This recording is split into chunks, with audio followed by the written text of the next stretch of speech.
Hey everybody, this is Mickey with Redwing Photography, and in this video I am continuing from a video that I made earlier about weeding out a bunch of images that I downloaded off my memory card.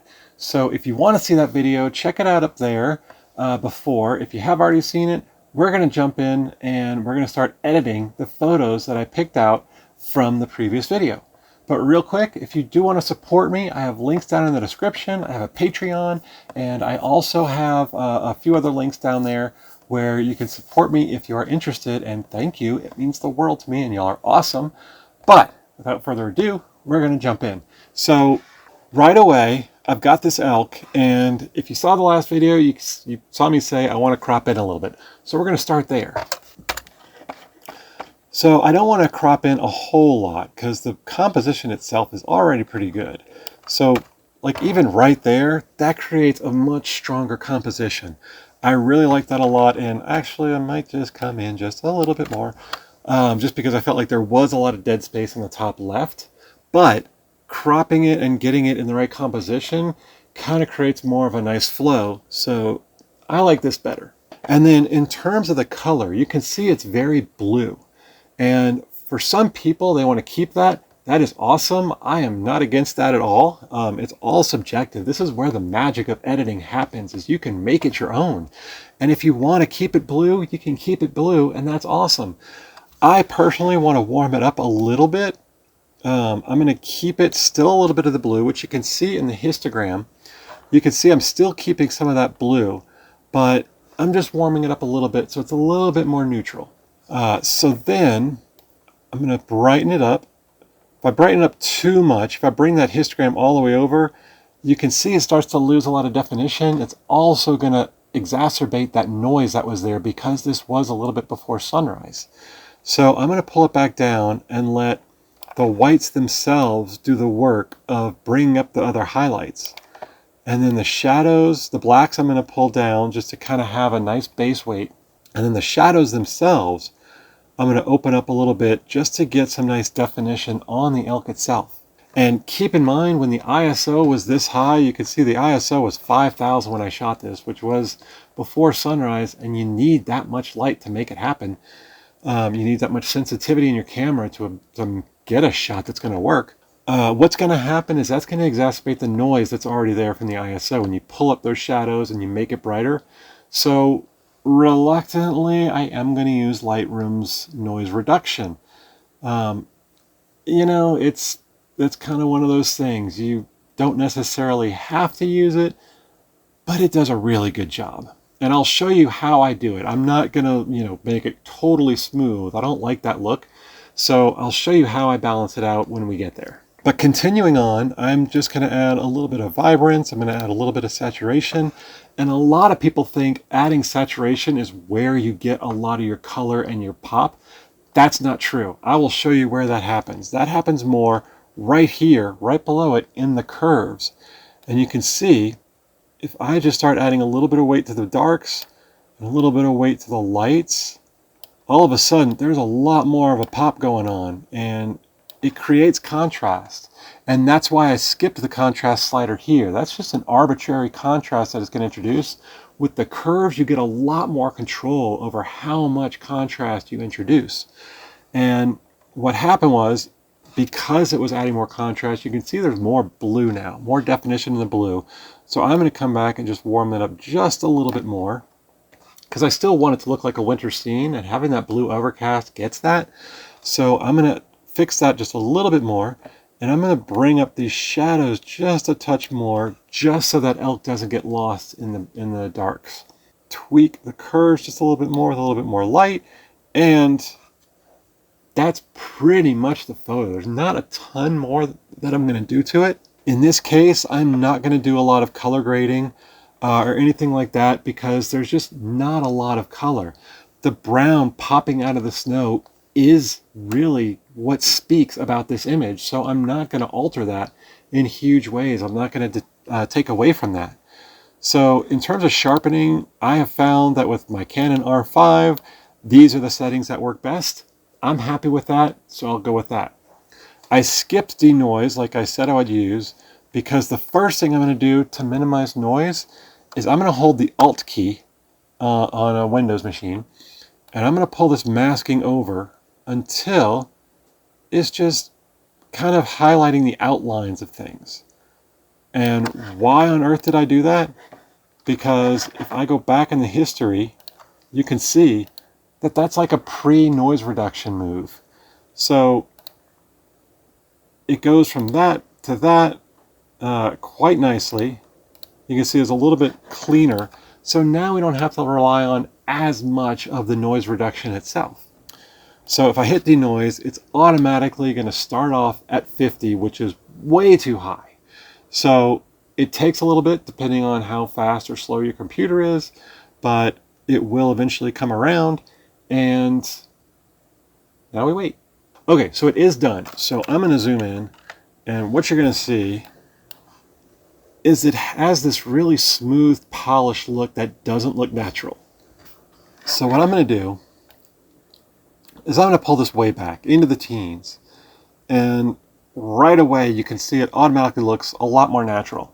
And I like this better. It's okay to have a little bit of noise, especially in a scene like this. So I think even like right around 16 or 17, that's okay. There's not too much noise in the elk. There's not too much noise in the surroundings. I might just bump it back up to 18, and that feels like a good compromise to me. And you might notice that the fur on the back of the elk is a little bit sharper than the eye, which is kind of a bummer. It looked like the eye was a little bit more in focus. That is because of all the noise from that high ISO. It gets so grainy, it starts to get hard to distinguish what's really in focus and what's not. It looked a lot more focused when we started. You can see if we go back, it looks fine. If we went all the way back to where we cropped it, letting go, adding all that stuff, you can see the sharpness is kind of more along the back. The eye is still pretty good. It's not perfect, but it's still pretty good. So I'm just going to still keep it because it still works. And you can see there's some nice definition in the snout and things like that. So I am okay with it. I might just bump up that sharpness just a little bit more, just to define it a little bit more. And then a lot of times newer lenses will have your lens preset into it. It'll be written with a lot of newer cameras. This doesn't because I'm using an older lens, and I was using the 500mm f4 with my 2x extender. I keep that 2x extender on just for birds. I did not really intend to use it for wildlife, mainly for birds. That's a whole other subject that I will get to another time. But that just kind of tweaks a lot of the peripherals and the distortion and things like that. And then I don't really want an add a vignette. I think that's sort of going to take away from the effect of the snow, so I'm just going to leave that as is. Call that one done. The only thing that has not been done that I'm not going to show you is filling in all the metadata info, because that can get a little cumbersome, and that's beside the point. So from here, can move on to the next one, which is going to be this northern harrier. Now, the northern harrier is pretty small, and in any given shot, that's not a bad thing. Like, it's nice to have something small showing off like the rest of the landscape and blending into the rest of the landscape, but that's not really what I want from this particular shot. I want to put him in a little bit of a corner along those thirds just to create a stronger composition, and hopefully you saw that that is a more interesting composition now. I may even come up a little bit more and drop him down a bit. And so, this is a hard one to balance. And really, balance is in the eye of the beholder. Yes, there's the golden rule, the Fibonacci sequence, which does play into a lot of what I'm trying to do. But sometimes it's just off a couple of pixels and you need to tweak that. So similarly to the last one, I'm going to start up here. I'm going to warm it up a little bit. And then I'm going to start trying to bring out all the details. I'm going to turn up the brightness.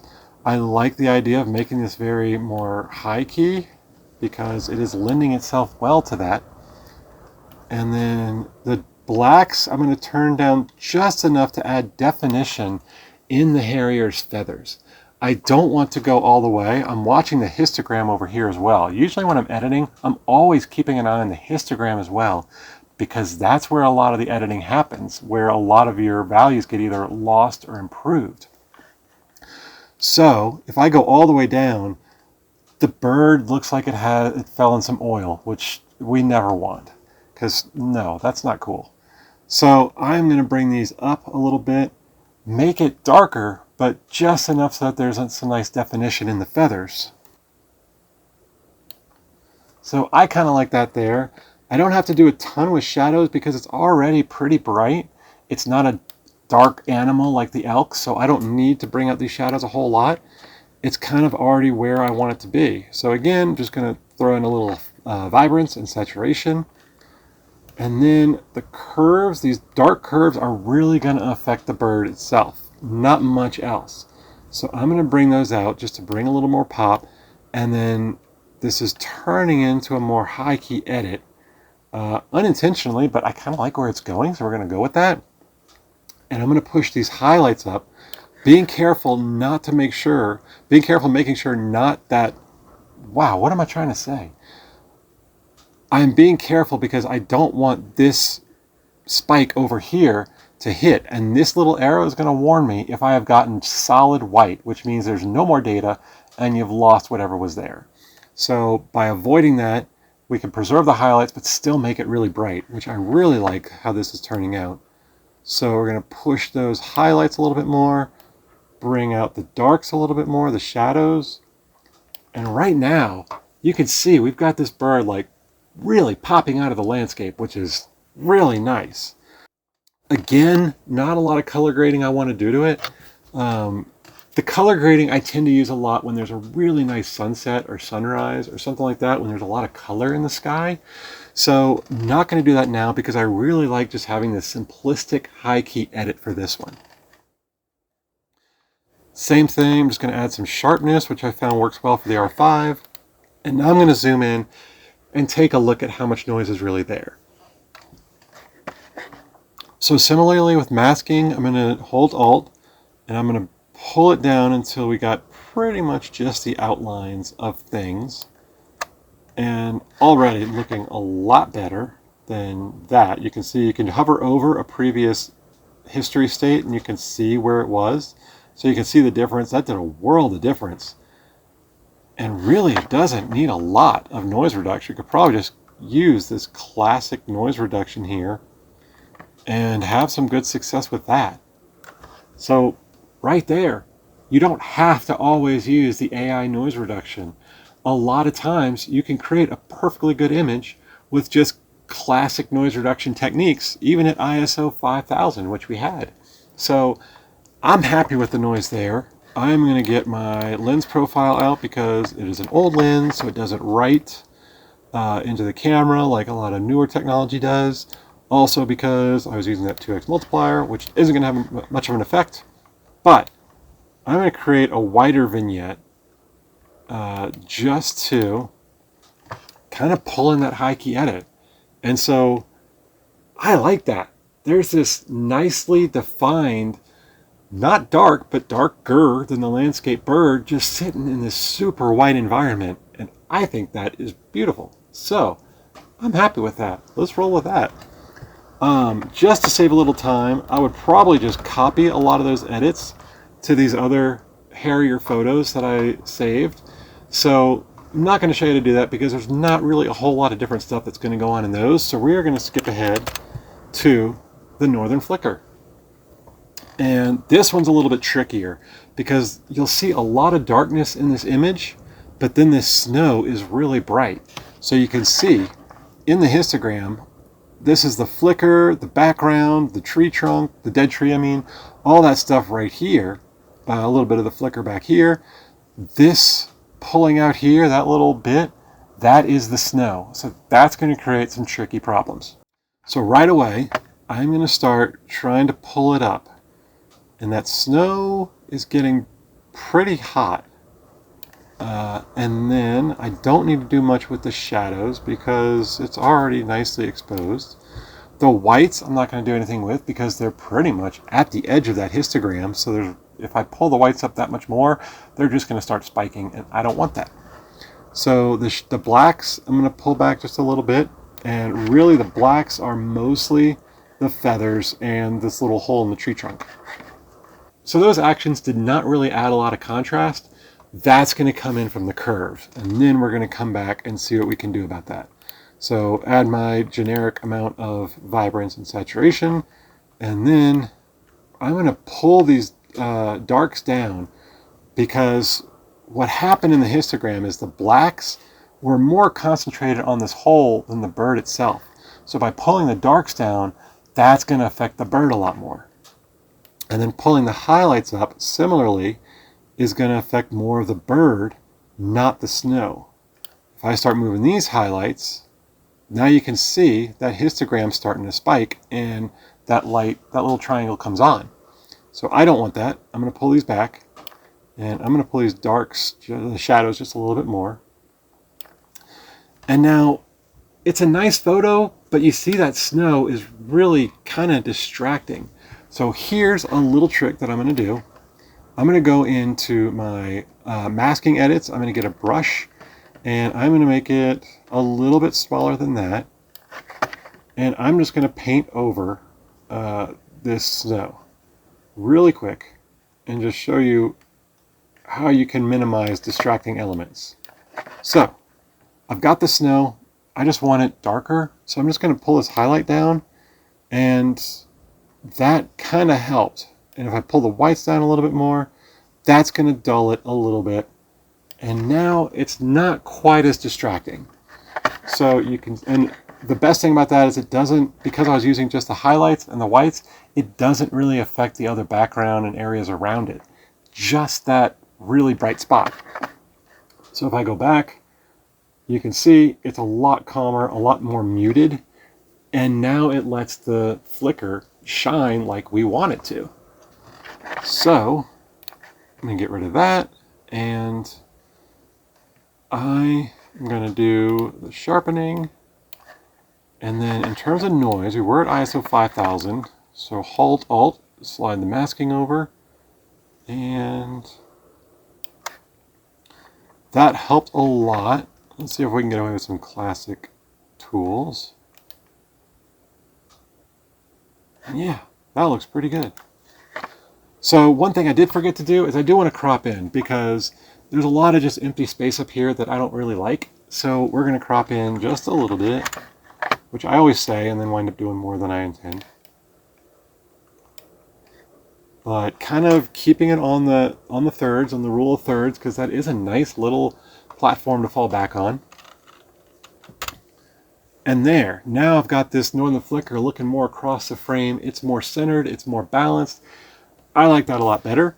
And in this case, once I get this profile in here, I am going to add a little bit of vignetting. And I don't want it to be too obvious, so I'm going to feather it out a little bit. But that just kind of brings a little bit more attention to what's going on in the middle of the photograph versus the edges. So I like that. I'm going to roll with that. And same thing, that's pretty much what I would apply to the other Flickr photos. So let's skip over to the fox sparrow. And right away, I do want to crop in a bit. And I don't want to crop out those branches. I like that they end right on the edge. It creates a little bit of tension. So I like that. And again, you can see up here, it's very blue. So I'm going to shift that over a little bit, leave a little bit. And now we're going to try this high key edit. I'm going to bring out shadows, push the whites all the way to the edge, put a little definition in the bird. And yeah, you know, sometimes it doesn't come together quite like you envision. This is the problem when you have a lot of contrast. There was just a ton of contrast and a little too much.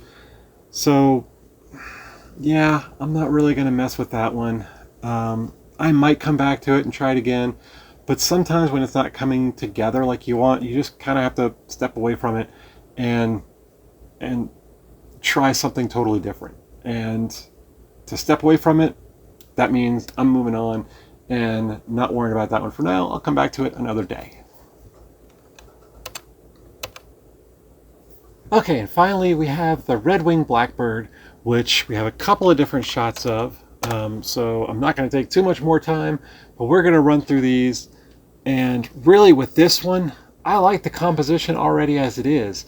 My only complaint is that there's this really hot spot down here with this other cattail, this other one kind of interfering, and you know, some of the branches in the background, but there's not really a whole lot we can do about excuse me, but there's not really a whole lot that we can do about that. So just to simplify it a little bit and take attention away from those, I am going to crop in and just sort of bring more focus and emphasis on the bird itself.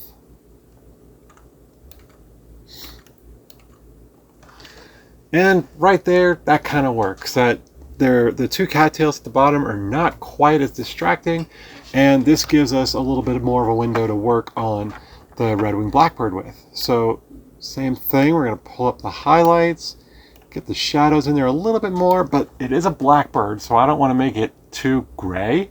So I don't want to pull the shadows up too much, but I will pull those blacks back down to add more definition to the bird.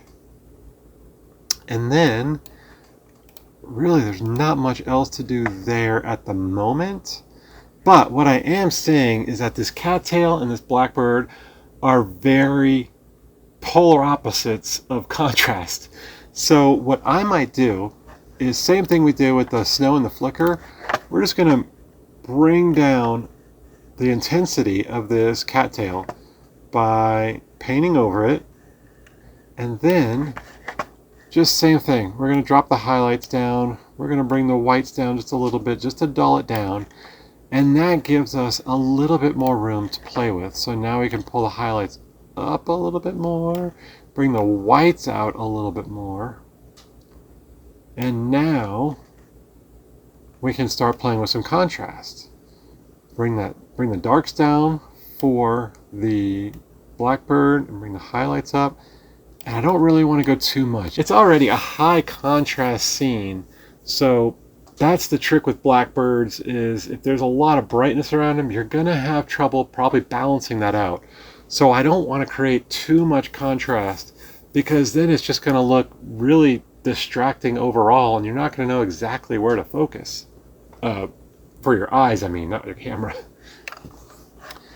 And then the head looks pretty dark, but I'm okay with it because there is some detail still in there. But I am going to try and bring down these highlights overall just a little bit.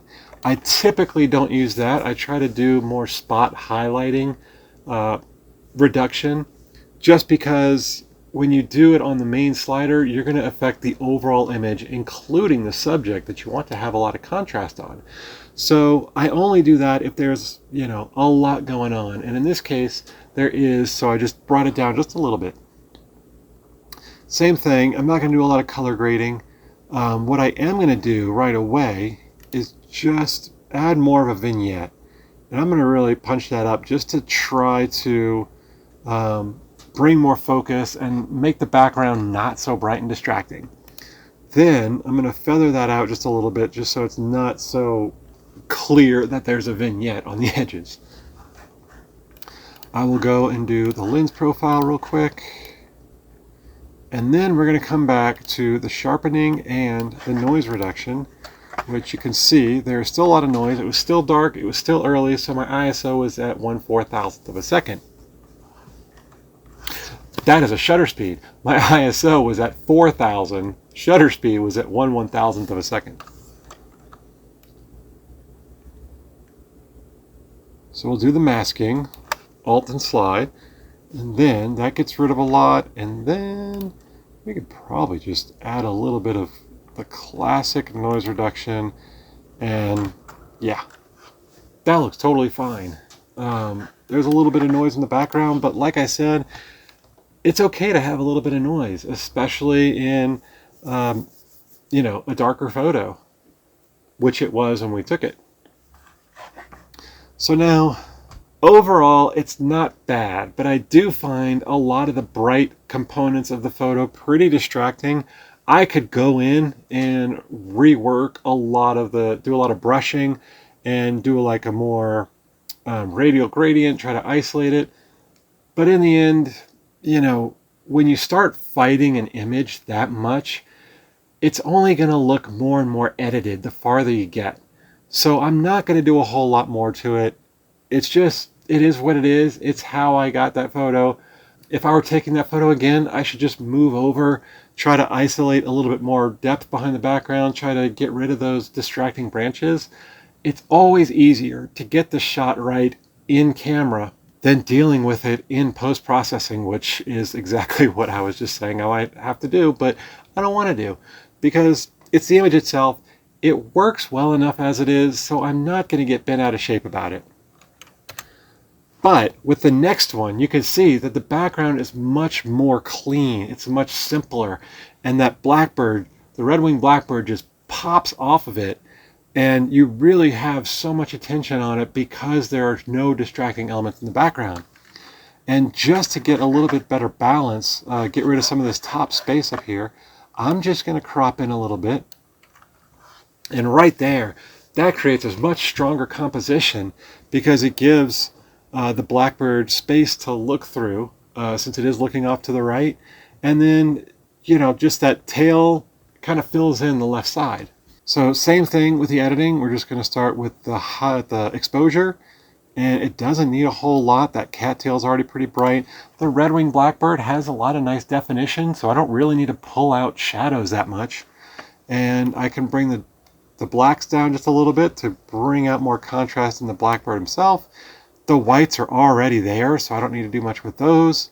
And just add a generic amount of vibrance and saturation, and then start bringing in some contrast. So really start pulling the shadows from that blackbird out, and then countering that with the highlights around it. And it's pretty nice looking. It's popping. It's a nice edit. I would say that cattail is a little hot, but I'm not overly concerned about it. But I will pull down those highlights up here just to kind of bring it a little bit, just so it's not screaming so loud, those highlights. I don't feel as though I need to do any color grading, so I'm going to do my sharpening and then the noise reduction, which hold Alt, slide masking over, and that looks good there. And that cleaned it up a lot. So probably just a little bit more in there and there. And yeah, that looks like a nice image. The only thing I'm going to do is I'm going to add another little vignette after I get my lens profile updated. And then I'm just going to try and isolate out the blackbird. And right there, you can tell there's a little bit of a vignette, but it's not super obvious. And the subtlety is really kind of the best way to go. You don't want to make things so obvious that you can tell that there's a vignette or anything like that. Just a nice subtle vignette to bring more attention to the center of the photo, where the blackbird is. And yeah, I like that. I think it looks great. And that is kind of how I edit my photos. So obviously, lots of different subjects are going to have lots of different results, lots of different approaches. Obviously, no landscapes, so I take a whole different approach to landscapes. And yeah, I hope you found this helpful. And if you did, please like and subscribe. It means a lot to me, and it makes such a big difference. And if you really want to actually even support me, look for the links down in the description. That means the world to me. Thank you so much. Any other questions or comments, please leave them down below. And yeah, we'll do more of these. So thanks for watching.